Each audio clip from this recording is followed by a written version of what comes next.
این میدان تا چند روز پیش جای بازی کودکان و نورسان در نزد یک بینای محله 19 شهر خوجند بود، ولی شرکت سامانیان ساختمان آن را ویران کرده به جایش بینای بلندداشتانه ساختن می‌خواهند.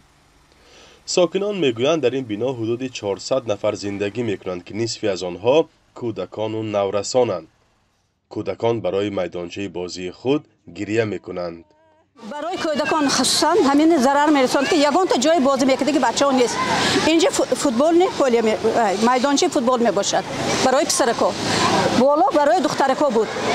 همو ویران کرده شد. ما ضرر اقتصادی رسانده به مبلغ 1 میلیون قریب سامان.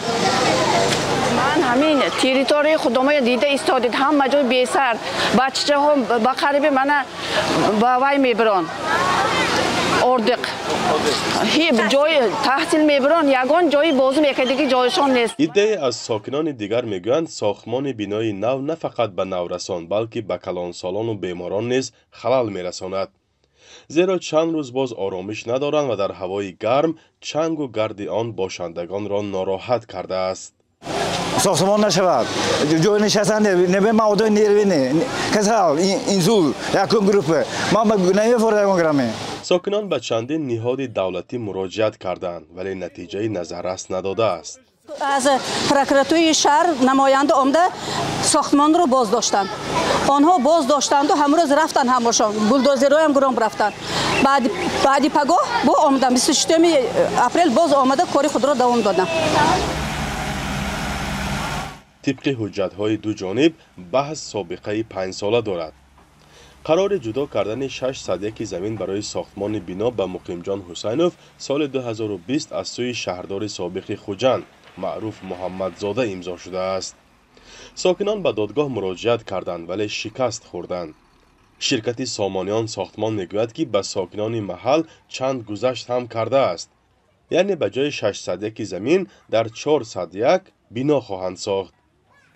همون یک قسمشون روزی یک قسمی همون ساکنان همین وایتروسیا ساختمان بینای استقامتی افعاشونه در نظر بنا میدانچه برای بازی بچه‌ها گفته همین درس که خودی صاحبکاران یک چند واقعی و بیانده ساکنان به وایتروسیا دولت و شلوسکی ما همین چیزا میکنیم زمانوی کار میکنیم و غیر از این برای ماشین هایی که شما دارید توقفگاه کار میکنیم. مسئله بنیاد بیناهای نوی بلندداشتانه در بین محله های خوجند گپی نو نیست. قریب در اکثر محله ها ساکنان ناراضی اند. ادعای اساسی آنها این است که جای تنگ می شود، رفته‌های نقلیات دشوار می گردد و مشکل در آبرسانی و خط برق و دیگر خدمت رسانی ها به وجود می آید. مقامات محلی همیشه در جواب این بحث ها میگویند که این تصمیم در دست اداره های معماری است و بناها طبق گیم پلان یا نقشه عمومی شهرسازی صورت میگیرد. اگه حکومت میریم در اکثر این جنجال ها مسئولان مقامات حفظ ترتیبات به ساکنان هشدار میدهند که به کار ساختمان دخالت نکنند. با وجود اعتراض آنها بناها ساخته می شوند. فرزان محمدی، رادیو آزادی، شهر خوجند.